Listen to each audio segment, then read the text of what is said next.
Okay,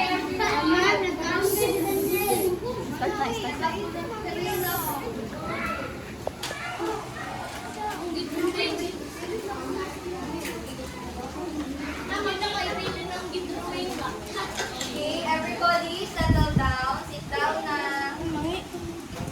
Mababoy energy kami now? Sinayoy, nababoy energy? Kaya po kami now kay Teacher Dan? Sige, gusto magdula. Magdula din yan para ma-energize tulo. Kaya na kayo mag-learning sa lang buntag. So, gusto yung familiar sa Hepet Hooray? Okay. So, pag itudlo na ko ni, alam mo, hep-hep, diba? Hep-hep. Hooray! Kamu daw? Hep-hep! Hooray! So, kanya ang group 1, group 2, and group 3. Okay? Ay, sorry, baliktad si teacher. Kanya ang group 1, kanya ang group 2, kanya ang group 3. So, pag wala ko, Dres, wala mo, hep-hep, tapos hooray. Okay? Pag itudlo na ko, wala hep-hep. Ang second na itudlo is hooray. Okay? Kasabot? Sige ha? 1, 2, 1, 2, 3.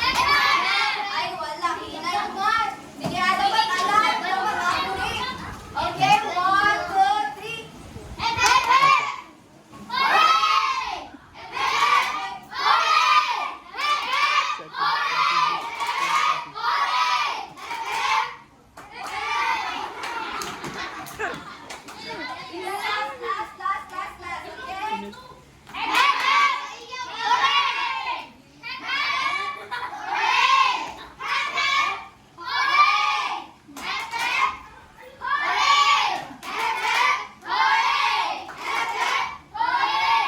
Pagpasan na to ha. Pagpasan na teacher ha. Okay? 1, 2, 3.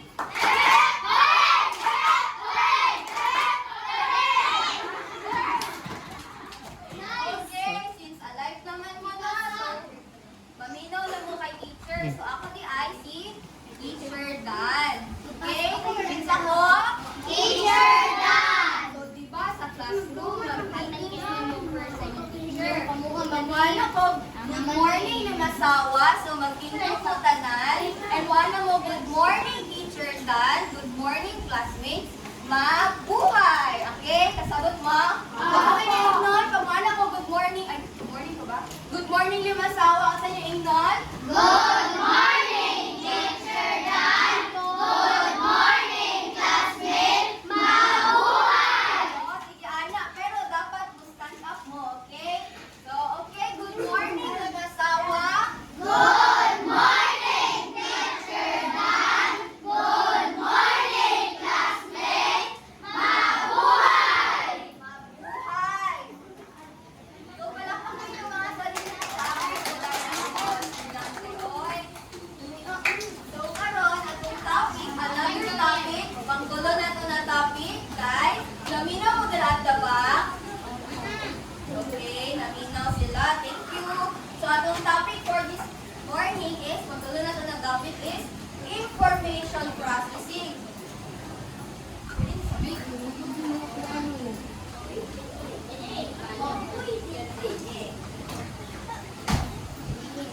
So, ato ang learning objectives this morning is for you to learn the different process of information. Ang sao na ito pag-proseso sa mga impormasyon na nakuha nato sa atong palibot. Next is, para ma-analyze nato ang unsa ang mga different strategies sa pagtuon. And lastly, ma-apply ninyo siya sa inyong real life. So, karon, para sa inyo, unsa man na parte sa lawas ang responsable sa pag-una-una. So, brain. Okay. Kinsa man ang responsible sa thinking? Brain. Very good. So, when we say memory, kinsa man ang responsible sa memory po? Brain. The brain also.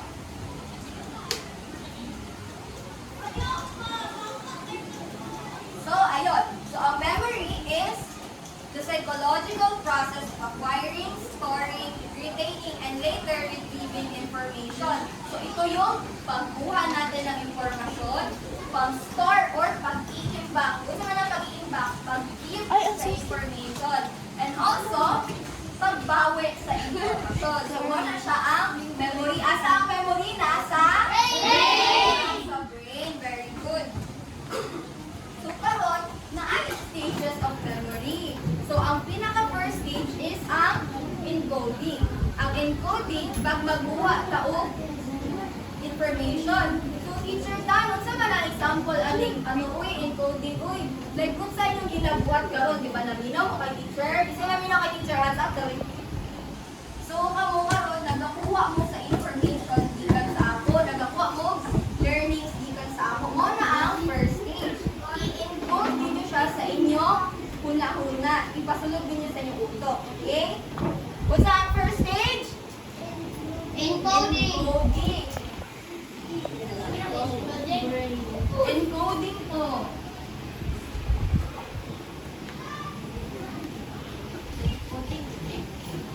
So, ang second stage natin is storage. Ito yung pag-i-imbak ng mga natutunan nyo. So, ini ang learnings na inyong natutunan from teacher. Isa yung first teacher na ito kanina. Janine. Teacher Janine. Second is Teacher Jill. Teacher Jill. Pangatlo. Teacher Dan. Okay, Teacher Dan. So, ang mga ipultulo sa inyong tulong ka teacher is i-keep ninyo sa inyong brain. Okay? I-store ninyo dira, i-imbak ninyo dira. So, ang pangduwa na stage is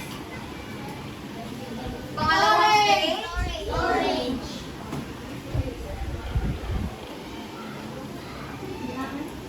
Pag-itudlo na ko ako, balik o hep-hep.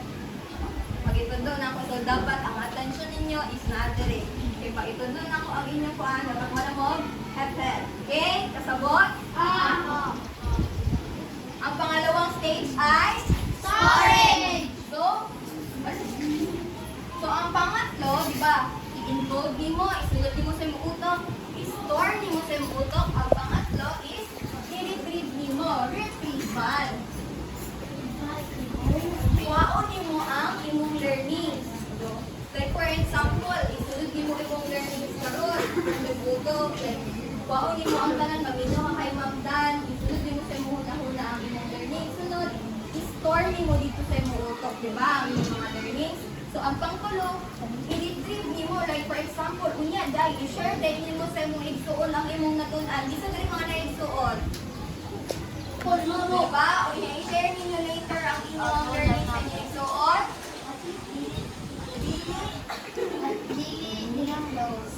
Oh, okay. So, pwede, pag i-retrieve ninyo, pwede ninyo i-palang for the next time, inyong bawion na memory, tapos i-share ninyo sa uban. So, inana ang retrieval. Kuhaon ninyo from the storage. So, ilagay natin na ang encoding is pagkuha ng impormasyon.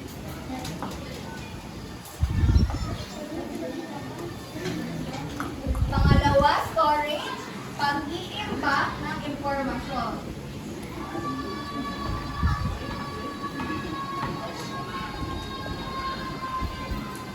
Ang pangatlo naman ay retrieval, pagbawi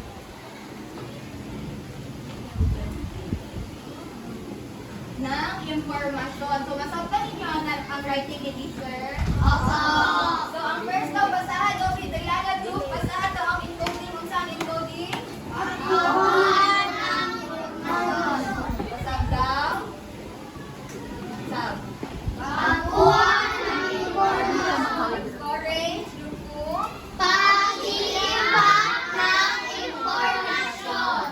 Okay, group 3.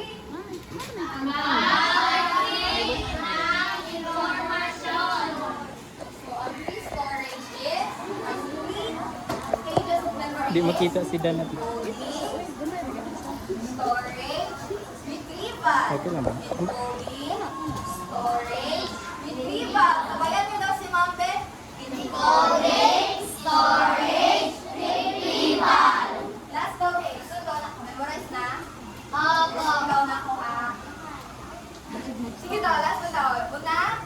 Encoding, storage, retrieval. Okay. Iliso na ko, Judy, ha? Kita ko sa laptop, ma. Ay, sorry. Guys, alam sa ito. Sorry na. Karon. Ano ba ito? Ipaansa ko na. Wala pa. Okay, hands down. Hands down. Okay. Paano pag sinabi ko na pagkuha ng impormasyon, ano yun? Hindi pwede sumagot hanggat hindi pinatawag ng guro, okay? So, dapat itaas ang kamay, okay? Sige, paano pag sinabi ko na pag-iimbak ng impormasyon? Sige, ikaw kuya. Storage, very good. Tagaan na itong Angel Club si Kuya Ben. Kabalo mo sa Angel Club. Ano ang?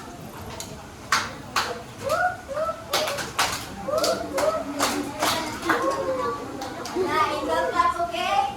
1, 2, tabay si teacher may 1, 2, 3, go!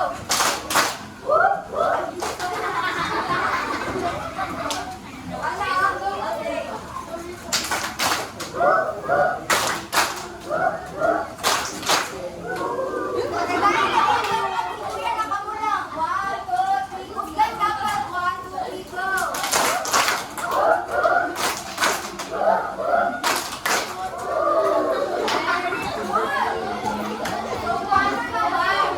Okay.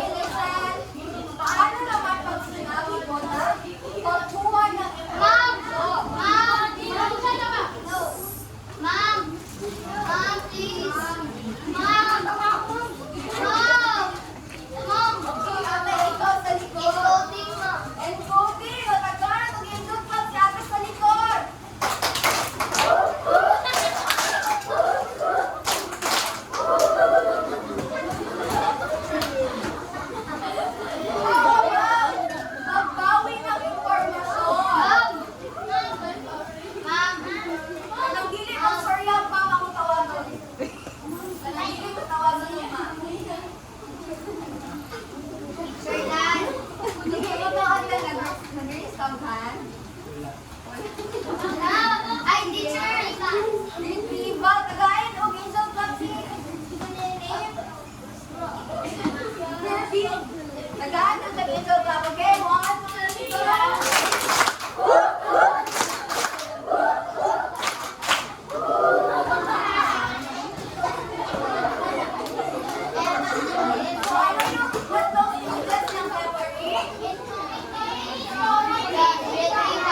Ulit, sabay-sabay.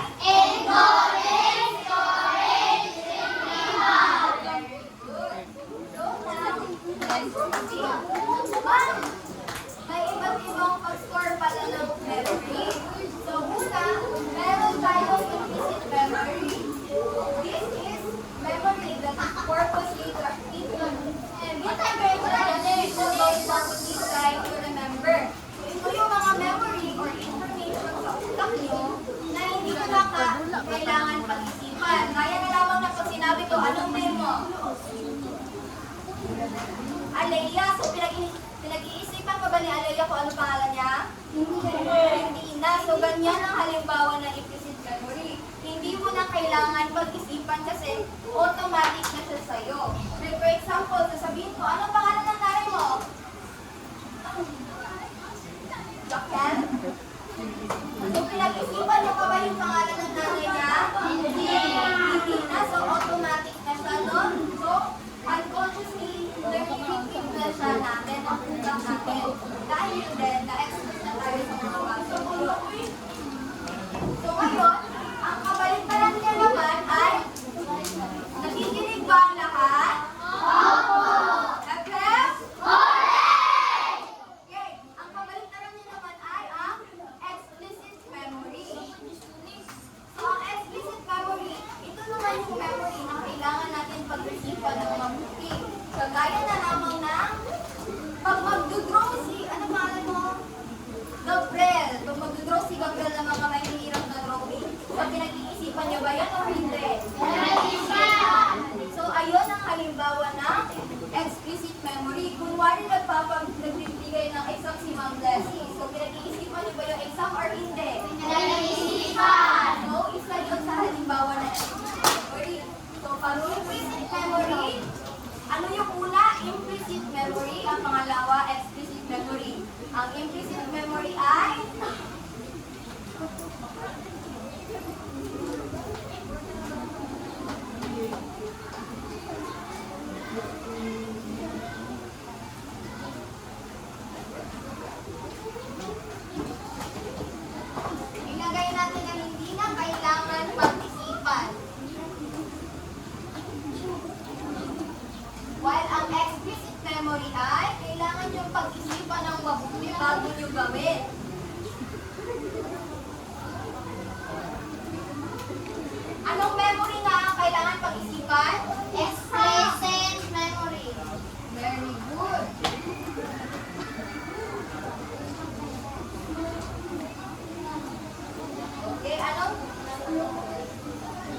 magbabasa?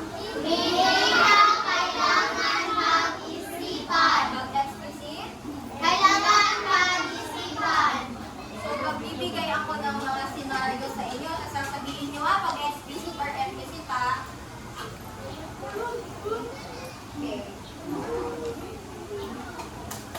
Happy? Correct! Correct! Correct!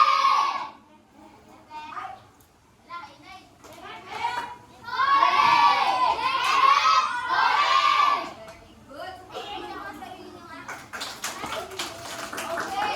So, first scenario or first problem. Paano pag sinabi ko na anong name mo? Si Franz ay nagsusolve ng math problem. Explicit or implicit? Explicit! Explicit! Very good. Explicit memory.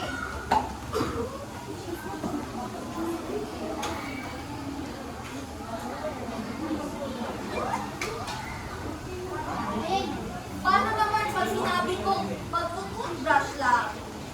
Hindi na kailangan mag-isipan. So, ano yung hindi na kailangan pag-isipan? Explicit Memory. So, paano pag sinabi ko na mag-solve ng puzzle? Explicit memory. Paano naman pag sinabi ko na mag-solve ng video? Explicit! Explicit memory pa din. Paano naman pag sinabi ko na magsisintas lang ako ng sapato? Implicit memory.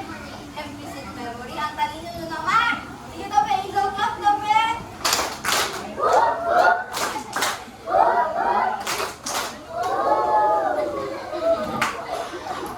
good. Right, boy. So, paano naman pag gumawa kayo ng project? Explicit memory. Explicit memory kasi, Kailangan mag-isipan para hindi magkamali. very good. So, paano naman pag sinabi ko na, how old are you? Tapos sumagot ka ng 10. Ano yun? Implicit memory. Okay, very good. So, ngayon, ito yun. Nagiginig ba ang lahat? Kasi, marami ko bang nalaman ano ang diskusyon yung dalawa? Wow, artist na rin siya. Uy, nanin siya sa mundo ko. Kaya doon sa US kasi ang ito, di ayaw ko po ni Ana. So, ngayon, ipapakilala ko sa inyo ang hippocampus at ang cerebellum. Ang cerebellum at hippocampus ay parte ng ating utak. So, ang hippocampus, andyan yung mga explicit memory natin. At ang cerebellum, andyan naman yung mga implicit memory natin. Nasaan yung explicit memory?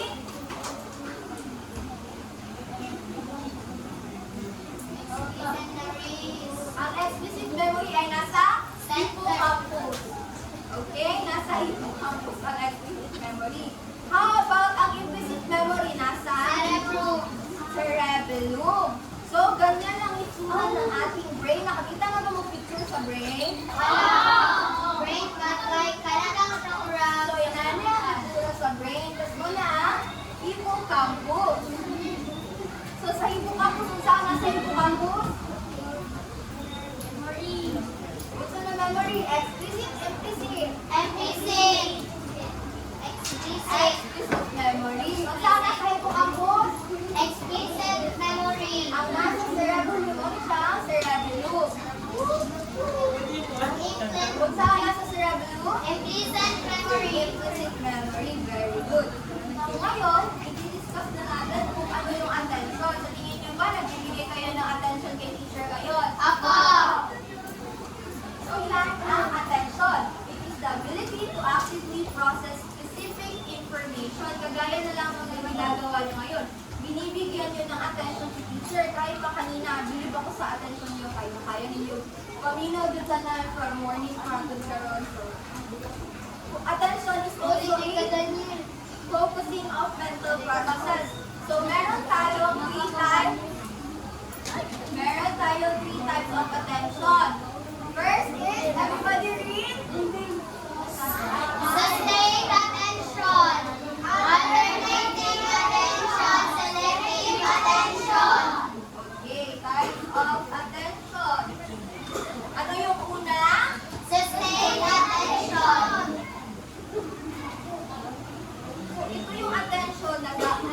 kaya niyong tumagal ng ilang oras or kahit na ilan pang ituro sa inyo, kaya niyong mag-focus kay teacher kagaya ng pinapakita niyo ngayon. Binibigyan niyo ng attention ni teacher at nakikinig kayo kay teacher. Ganyan ang sustained attention. Kahit pa ichika kayo ng katabi niyo, isa madali ang chismosa na katapar. Isa madali ang tabi daw So, maski pag itabi ka sa imong katapat, ang imong attention nala kay teacher, inala ang sustained attention. So, ang pangalawang attention, Alternating. Alternating attention.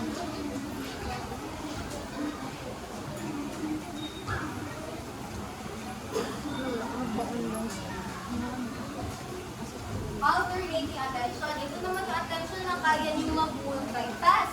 Kunwari, ano ganyan ang pangalan mo? Si Gabriel, kaya niyo mag-drawing pero kaya niya rin makinig kay teacher. So, ganun yung alternating attention. So, isa man rin ang kabalo nag-study pero nagatanong TV. Ay, kaya na ninyo. So, kagaya ni Gabriel, di ba? Nakikinig siya kay teacher, nakikinig ka ba kay teacher? Pero nag-drawing din siya. Ganyan yung alternating attention. Kaya niya mag-focus sa dalawang gawain sa isang, like, in a 1 hour. So, ngayon, ang pangatlo, ano yung pangatlo? Selective attention. Selective attention.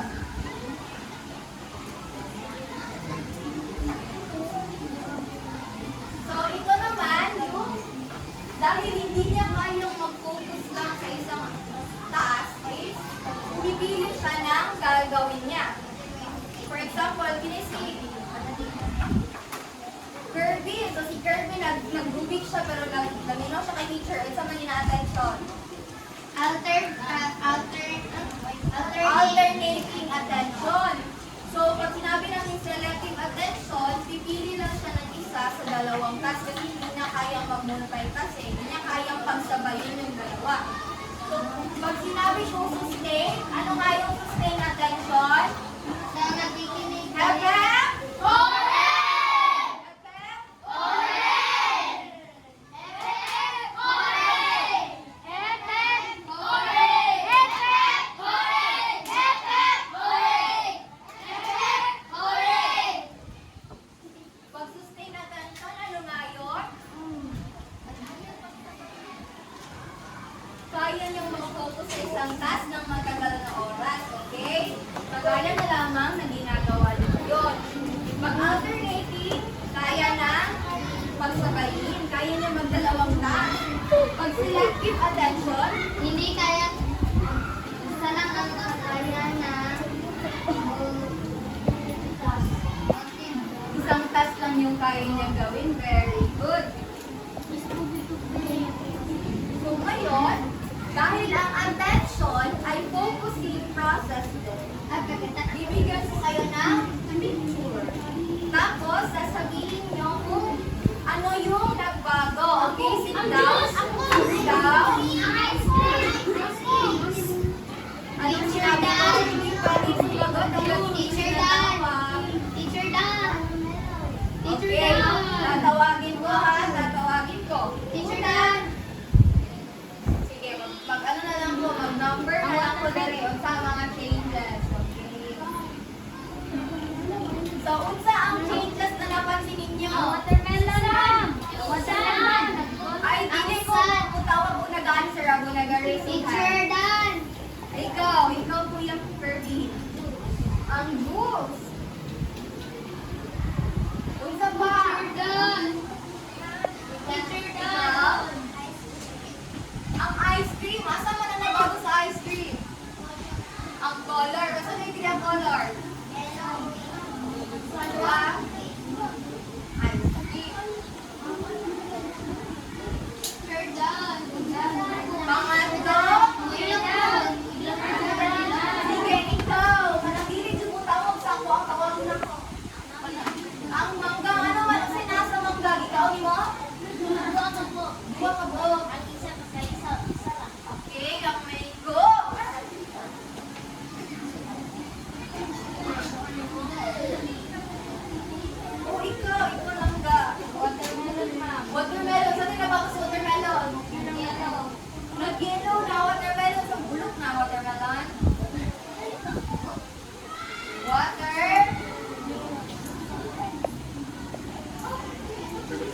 Napay isa ma. Napay dua.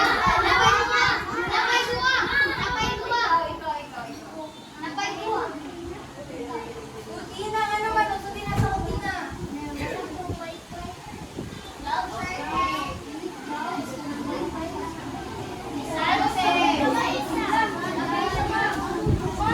Napay dua, ma'am. Napay dua. Ang answer sa ito. Ang san. Napa, ma'am. Ma'am, napay isa, ma'am. Ano pa ba? Ang bundok. Oh, ito, ate.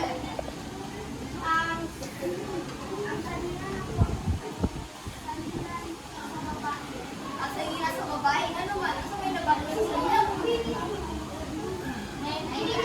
I like ang kwelyo. Okay?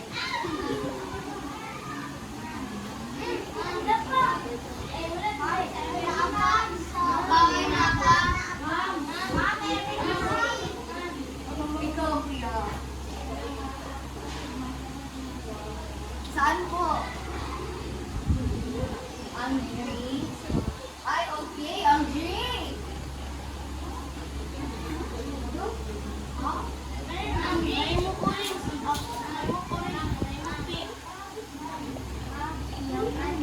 Ay, pareho lang man ang drink. Pareho na mag-drink. Ay, nasolve na yan. Anay juice. 2 minutes. Same lang sila. Same. Tama ba? O, ikaw, ate. Ang bundok, ma'am.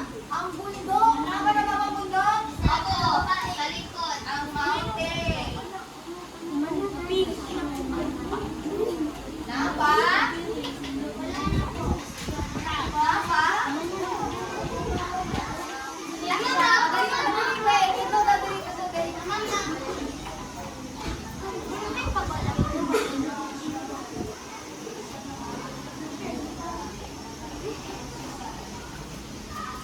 Okay. Ikaw ba ni? Pili ang grill.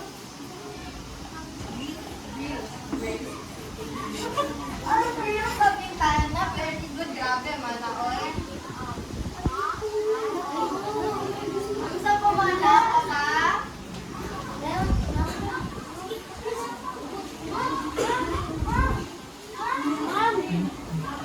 Naba? Okay, dito. Isa pa, nasa mandara na ba to? Dali, ito na dito sa harap.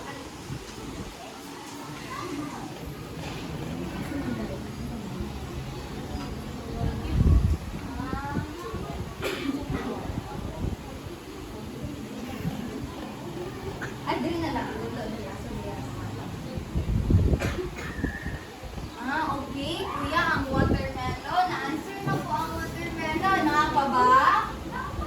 Wala na. Napa? Wala na. So, give yourself a puppy at saka to clap. Angel clap. Yung mga hapon. Okay, 1, 2, 3. Give yourself an angel clap.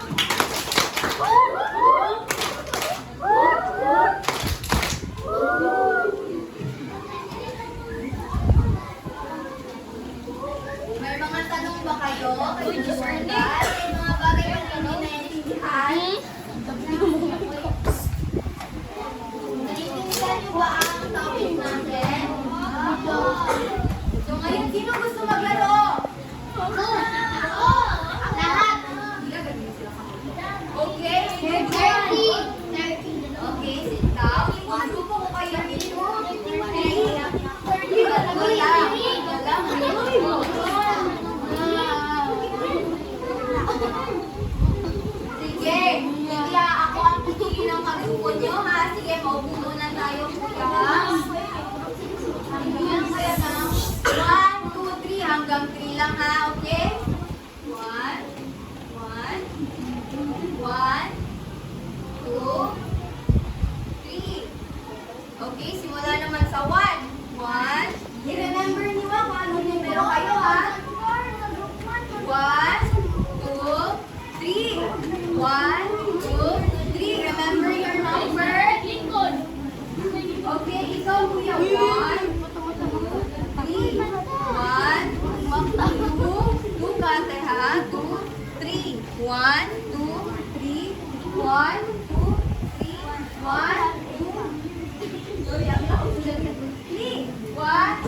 Three.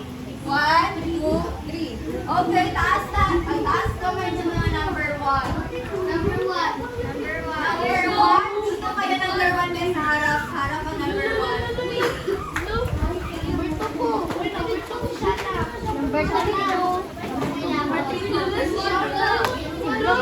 Number 1. Okay, ang pinakamaingay na grupo ha.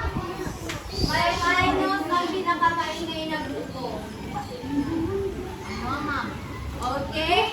Sino naman yung 2? Dito yung 2. Yan. At yung 3 ay doon yung 3.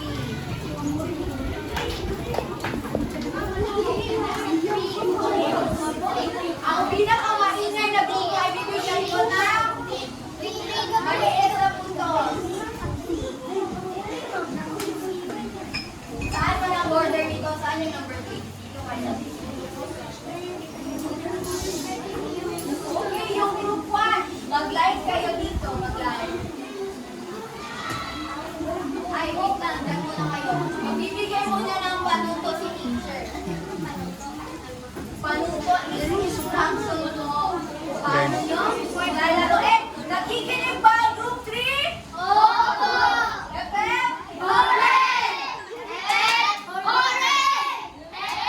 Hooray! Dapat itataas talaga yung kamay. Lumutang talaga, okay? Hep hep! Hep hep! Hooray! Hep hep! Hooray! Hep hep! Hooray! Hep hep! Hooray! Okay, makinig na ha. So, familiar ba kayo sa pass the message? Dili. Ayusin natin natin ngayong umaga. So, mag-apply na kanan. Okay, makinig muna kay teacher. Makinig muna kay teacher. Dito, be. 1, 2, 3, zip. Tumado, be. 1, 2, 3, go.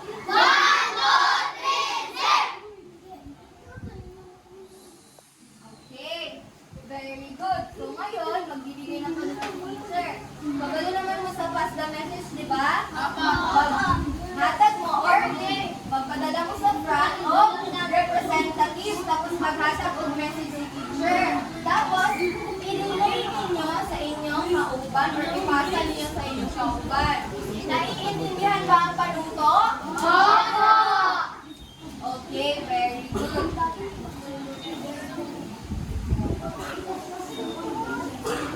Ang sama ng grupo kay walay points. So, dali na nga. Hilom kayo ang group 3. Very good kayo. Ang other groups kay Saba. Forward pa. Forward ka to. Forward ka to. Anong grupo ito? Group 2. Okay, follow the line. Dito kay hands forward. Hands forward. Hands upward. Hands upward. Sideward. Down. Up. Side. Down. Nakikinig ka ba ang lahat? Dito ba ang attention nyo kay teacher? Okay, pag bakit mo yung representative din na tagaan ang old message. So, sige magsapa ang uban ha. So, bisa dali-dali. Ma'am, ang last mag-inon mo ang sa Oo, no, nasa last row.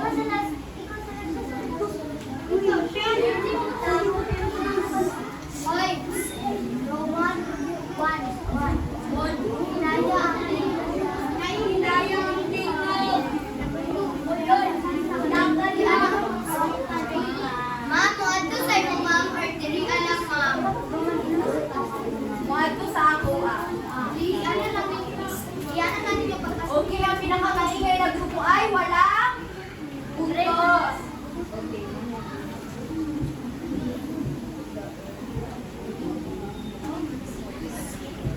Pay attention! Oy, attention!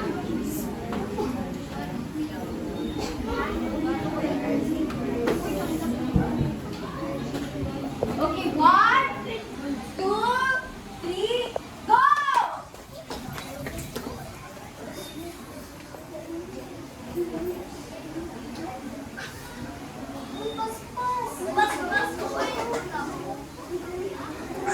Pagtapos nyo nang ipasa yung message, dito kayo maghanap kay teacher. So, yan yung dito sa harap. Yung nandito sa harap, balik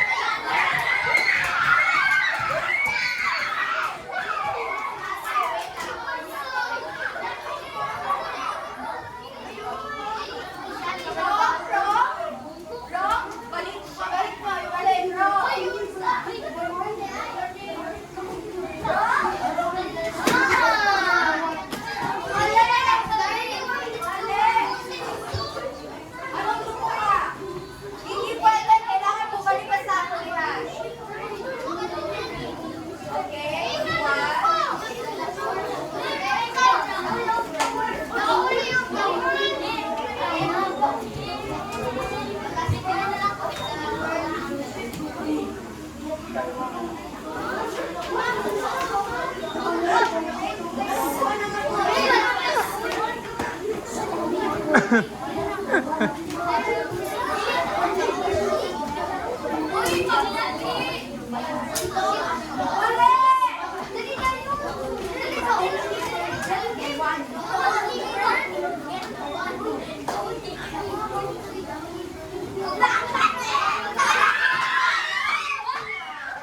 The early bird gets the worm. The early bird gets the worm. Correct! Okay. Pangalawa, iba naman yung pumunta sa akin. First two points na lang. Iba naman, iba naman.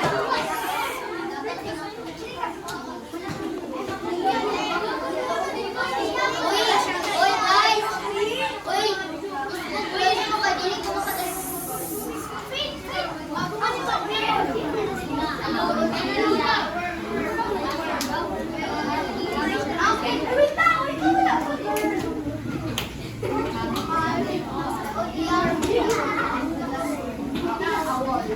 Magbilang ako.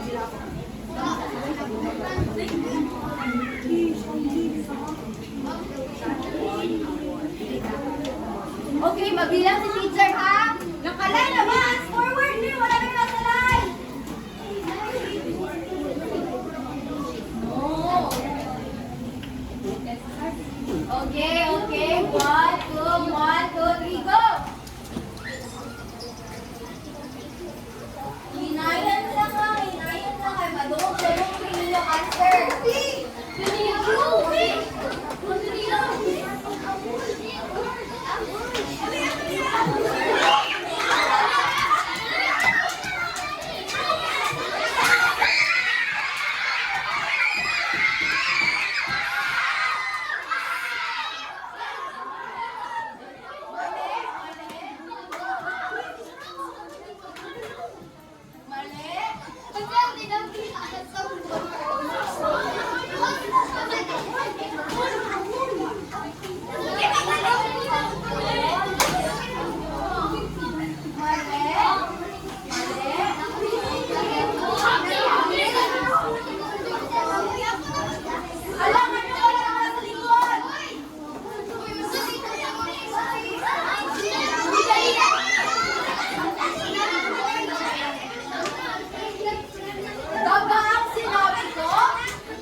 Tama yung mga